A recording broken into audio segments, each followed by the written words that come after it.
My background is I've done 2 masters. I've actually done 2 masters and a PhD. Today I'm going to be answering the top 10 most common questions mature students have about studying a masters. The 2 masters I did were both part-time. So in both cases I was working full-time and then studying part-time distance learning evenings and weekends. The first masters I did was an MSc in Intelligent Systems and Robotics, which is essentially machine learning and AI. The second masters I did was an MBA, 2 very different types of courses. So the first question I'm going to answer is, can I really balance this with full-time work and life? The answer is yes. It is very difficult, especially when you start. Probably the first few months, maybe even first 6 months is quite difficult. My example is when I was studying my first masters, my son was very young. I was working full-time, I was teaching at a college. As part of that, I would teach 1 evening per week as well. To give you an idea of kind of the time commitment, at my peak, I was, doing the usual thing what you'd expect, leaving my house at 8 a.m. to go to work, coming back around about 5:30, 6 p.m. Then I had a period of non-negotiable family time. It was always family time. I was so insistent on making sure that this study didn't impact my time with my family. But what that meant was, 8, 9 o'clock on an evening, that's when I would start my study time. The amount of study varies through the semester or through the module that you do. So for example, early on, you probably want to dive in, you'll probably do a little bit more study than you expect. Then you'll actually lower down a little bit and you'll find a nice balance of where you're doing it. But then what will happen is as you come towards more the assignment time, you'll start ramping up again. During the assignments time, it was common for me to go days at end working until 2 a.m. in the morning. But I was achieving distinctions on all my modules. I was really putting a lot of effort into them. You can do it a lot shorter than that, really. The thing to remember about it all, though, is that it comes in bursts. So at the beginning there's a burst. When there's an assignment due, whether it's in the middle or the end of the semester or the module, there'll be a burst of work to do there. But other than that, it's kind of fairly flexible. You can work it around what you need to do. The thing what you'll find though is you can cut out a lot of wasted time. So for example, the 2-year period when I was doing my masters, I just didn't watch a lot of TV. And if I did watch some TV, it was a treat, and I knew I was dedicating time just to downtime, just to watch a bit of TV. Through doing something like a masters, you'll be surprised at how much time you were actually wasting. And the crazy thing is when you finish it, you'll struggle to fill that time again because you'll be out of the old habits. Okay, so question 2. Will I be too old to fit in or keep up? Actually, my experience on both masters is the age range is quite vast. So you may get a few people who are in the early 20s. You may get a few. You'll get a big bunch of people who are in the mid-30s, and then you'll get a big handful of people who are actually 40 plus. Especially for distance learning online courses as well. I've seen it through my teaching experience where, you will see for full-time courses, young people finish their undergraduate degree and then go straight on to postgraduate degrees, which are your masters. But for distance learning courses, it's a real mixture. It's actually really good. When I did my first masters, I would have probably been early 30s, right? And I felt okay. When I did my MBA, I was early 40s, and again felt absolutely fine in there. So there was no issue with it really. I think between my MSc in Intelligent Systems and my MBA, I would probably say the MBA had more of a mature cohort. So many of these people had worked for a decade and a half, 2 decades, and we're now looking to pursue that next thing in their career. So you'll be fine no matter what age you are. Okay, so the next question is it worth the money at this stage in my career? Well, actually, that's a very difficult question to answer because everybody watching this video or looking for information on this topic is at a different point in their career. When I did my first masters, it was definitely right for me to do in that time of my career. I'd done a bunch of things from like IT support, IT management. I taught computer science and programming for a while, and I was really looking for the next challenge. And that master's gave me both the immediate challenge of spending a couple of years studying something new, but it also gave me the opportunity to pivot my career into something new if I wanted to. Now, in terms of the finance side of it, that's really subjective as well. In the UK, it costs typically like about £10,000 to do a master's now. And there is government funding available for that in the form of a student loan. So you do have to pay it back. So in my first master's, it was actually paid for by my employer. It was one of the conditions of doing the job that I was doing that I was qualified to master's level, and they agreed to pay for that as part of my job role. My wife has done an MA in education, and she took the student finance route, and that covered that. When I did my MBA, I was fortunate enough to have saved up a good chunk of cash, and I actually paid for that myself. But it's kind of really dependent on your circumstances. I remember kind of thinking to myself, like when I paid for my MBA, it's like, this is a lot of money. But I also kind of remember thinking to myself, but what else would I spend it on?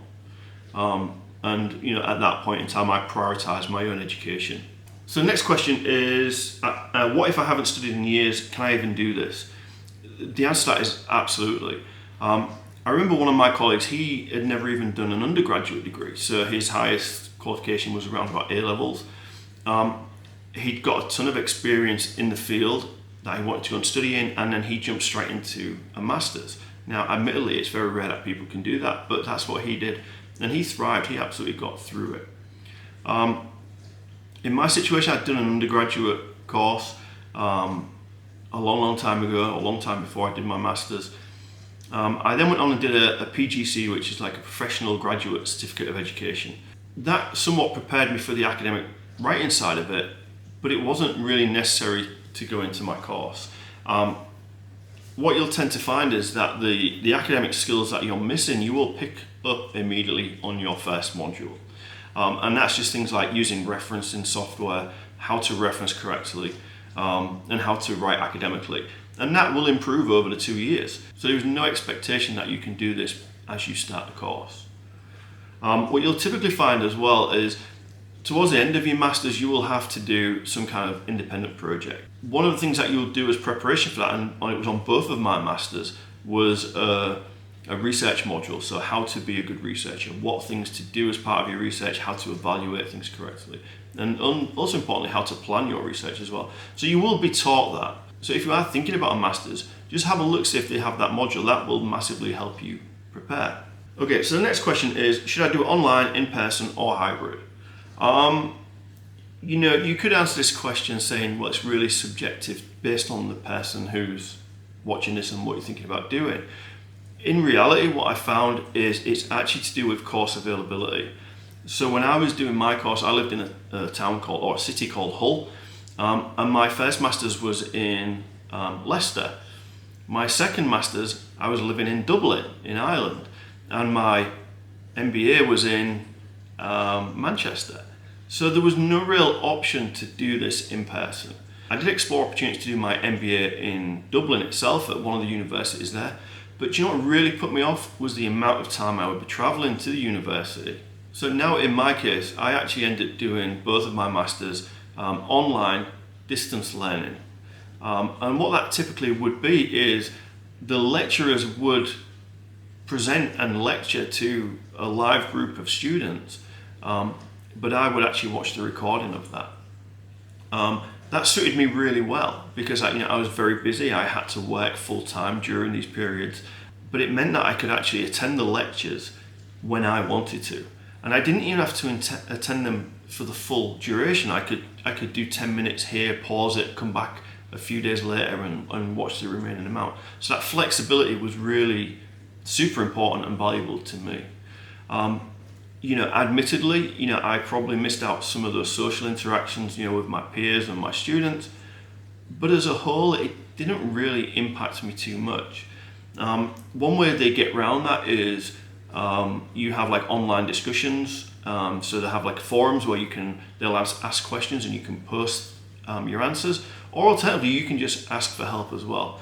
And in both masters I found the support to be absolutely fantastic. On my MBA we actually set up a WhatsApp group as well, so we had real-time conversation with other students, so it worked out really well for me. So if you feel like you'd benefit from absorbing yourself in the student culture, that's great, but it's not necessary. You can still successfully complete a master's via distance learning. So the next question is a little bit rawer. The answer is going to be a little bit rawer on this one. Is will this degree actually help my career, or is it just a checkbox? Now that's a really interesting question. I can tell you from my personal experience, when I did the MBA, it was very much a checkbox exercise for me. The story is, I wanted to do an MBA when I left my degree, my first degree, 20 years ago. And it just niggled at me that I couldn't do it back then. I couldn't afford to. I had to go back to work after I finished my degree. I couldn't keep out of work for another year. So it wasn't really on the cards at all for me. So it was probably around the time when we were all working from home because of COVID when I started thinking about doing an MBA. And what it was, I was bored. I had this niggle in my mind about doing it. I had enough money in the bank to be able to fund it. So I did it, and that's what I did. But it was definitely a checkbox exercise. Has the MBA helped me? Yes, but not directly, right? Like it's helped me understand the wider context of work. For context, I'm a director of machine learning at a fairly large company. It's helped me have broader awareness of what's going on, right? It's helped me think about like marketing strategies a little bit more. It's helped me in a lot of my underpinning thinking. And if you contrast that to my first master's absolutely pivoted my career. So the story of my first master's actually is my employer was going to fund it. So I picked games development, which is like, hey, that's pretty cool. And 2 weeks before I was about to start the course actually got cancelled, and they said, hey, there's this machine learning one here, would you like to do that? And I was 2 weeks away from actually starting the course. I thought I would struggle to find another course, so I just said, hey, yeah, let me do that course. And that course actually pivoted me for the next 12 years of my career. So I went from, IT support, IT manager, to teaching IT, to then fully pivot into data science and machine learning. I actually went on after my master's to do a PhD, full-time, which was cool, but I would never have had those opportunities and the opportunities I've got now if I hadn't have done that master's. So what my actual advice is, if you have a certain skill set, say you're a teacher, you've got to ask yourself, if I went and did a master's in teaching, would that help me? Or should I do something either complementary, which is, like a master's in psychology, or should I totally pivot my career and do a master's in machine learning, or a master's in engineering, or something different? So really you've got to think to yourself when you're thinking about joining a master's is, will this enhance my skills? Another example of this is one of the careers that I considered for a short while, which was going into studying law. And you can do a postgraduate conversion course which will take you from any degree to becoming a lawyer or a solicitor. That's a pivot. That will help you in your career. Doing more of the same, in my experience, typically doesn't. So next question, how flexible is the program if life gets in the way? My experience is very flexible. Okay, so you think about this on different time scales. You have short, medium, and long term. So short term is, I have an assignment due next week, and life has got in the way. So in most cases, you can often ask for an extension, which typically is a couple of weeks leeway. Some universities are more rigid than others. So when I was doing my MSc, they were quite happy to give 2 weeks extensions. On the MBA, it seemed a bit more rigid at this university. You had to apply for it, get it officially approved, and then it was okay. So medium term, I've seen people where they've had something adverse happen, so a death in the family, or alternatively, they've been laid off and their head's not in the right place to continue the masters. And in those examples, they can put in for mitigating circumstances, and they can usually get the module date pushed way far out. So it could even be like a few months, 6 months, something like that. But most of the universities have these things in place. So, and then thinking long term, one thing that's really worth noting is I've seen people take breaks. So they'll take a year off, after modules, and usually that's fine. There's usually some maximum time limit the masters needs to be completed in, but it varies per university and per course, but it's usually fine. The other thing what I've noticed as well is when people they say, hey, I've had enough of this. So in both of my masters, the course are actually split into thirds. You could walk out with a postgraduate certificate, a postgraduate diploma, or a full master's, depending on where you got to in there. So a few of the students that started with me did actually exit the programs early and still walk away with a postgraduate certificate. Now, I think the challenge becomes if you walk away with a postgraduate certificate and then later decide to come back, I don't really know how that works. Because technically you've been awarded that at some point. So the next question, which we've kind of answered, is do I need to specialise or go broader at this stage? So it's going to be a shorter answer based on the previous answers. It really depends on what you want to do. You could argue I went specialised with my machine learning course, but then when you learn about the machine learning course, actually you realise it was quite a broad machine learning course, and I could have even specialised further on one or two of the particular topics. Again, with the MBA was very broad. You had like global economics in there, you had strategic management, and you could have specialised even further on them. Now, my opinion, I guess, really goes back to what I said before. It depends on where you are at with your career and if you want to pivot and move into something specialist or not.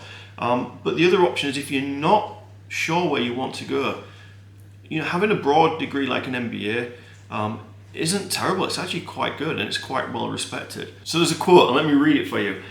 A jack of all trades is a master of none, but oftentimes better than a master of one. So if you're not sure, it's better to go generalised and be a jack of all trades than nothing at all. Okay, next question. What kind of support is available?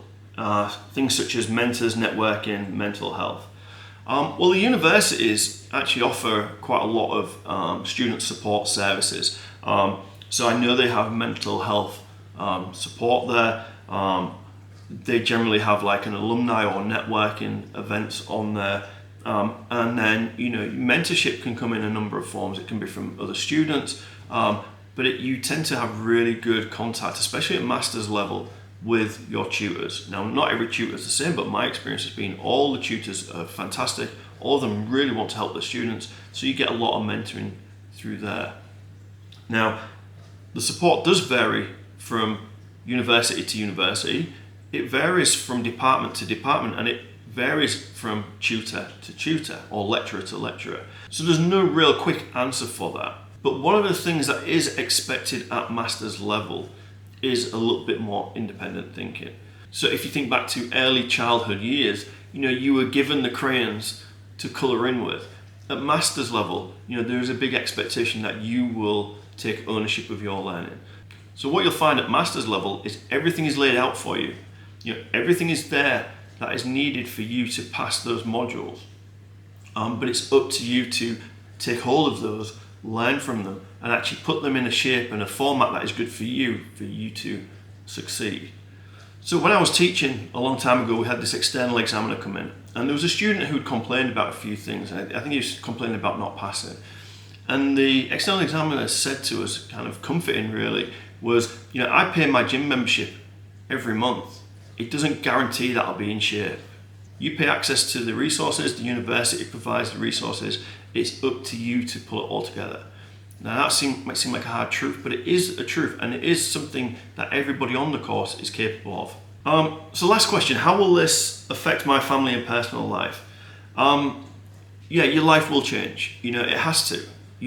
Especially if you're working full time, you will have to take some of your personal time and maybe even some of your work time away to try and squeeze in this extra study. Now, I've known hundreds of people who've done this and they've all got through it. I've taught lots of people part-time courses and they've all got through it as well. But it does change you as a person. But it's manageable. So take my example of when I've done my masters. I always prioritised family time. I'd finished work for the day. I spent time with my family, and then when my family was resting, then I went on and did my study. Yes, it put more strain on me, but I was happy, I was learning, and my family were also enjoying it as well. There has been times where I've gone on vacation or holiday and I've had to take my laptop with me to do work. Again, that sounds drastic, but actually, if you think of like a holiday, you do have periods of downtime. and it was during those downtimes where I would squeeze in doing some work. So one example is when I was doing my MBA, we had to do online discussion boards that were marked. So I remember having to log in on a morning before the family got up and started our day of activities, where I would sit there for half an hour to an hour and just chip away, just do little bits towards that. Another example was when I was doing my first masters, and I was halfway through an assessment block, and we'd spend a full day out doing activities. We'd come home, my son was very tired, so he'd have a little sleep, and during that time I was running experiments to then later write about. But it will change you. It will change you. It will change how you think, how you behave. But you will find the times that you've wasted in the past and actually use those times. Just be prepared. You will watch a lot less TV. And the other thing to just remember about this is none of it is forever. So if you do a master's and it's a 2-year course, then typically those pain points will only last a maximum of 2 years. But the other thing is to take it module by module. And you'll find that there are periods when it's very busy, but there are periods when it's very quiet as well. You will find it almost becomes circular. Now the last question, so this is technically a bonus question, is, would I do it again? And the answer is, well, I did do it again. I did my first masters. Then I had some time in my career, so I went into the PhD, then I went into a bunch of different roles, and then I went back and did a second master's. So I did do it again. I'm at the point now where I feel like I've probably done enough masters. I've got 2 masters, I've got a PhD, but I still think about doing a third master's. And the reason why I think about doing a third master's is purely because a master's is a short, sharp burst at learning something new.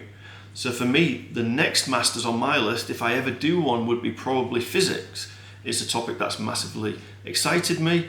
I think there's so much interest in there, but it would be something totally different. So yes, I would do it a third time, having done it twice already. So that's it. That's top 10 questions answered about doing a master's as a mature student. Look, feel free to reach out if you've got any more questions. I just take this opportunity to wish you the best of luck. Now, if you've got this far in the video, I actually started a 30-day YouTube challenge for myself, and this is the second video. I'm only mentioning this here because it's a small achievement for me as well. So again, I wish you all the best with your studies. I hope you do the masters because it is worthwhile doing, and best of luck.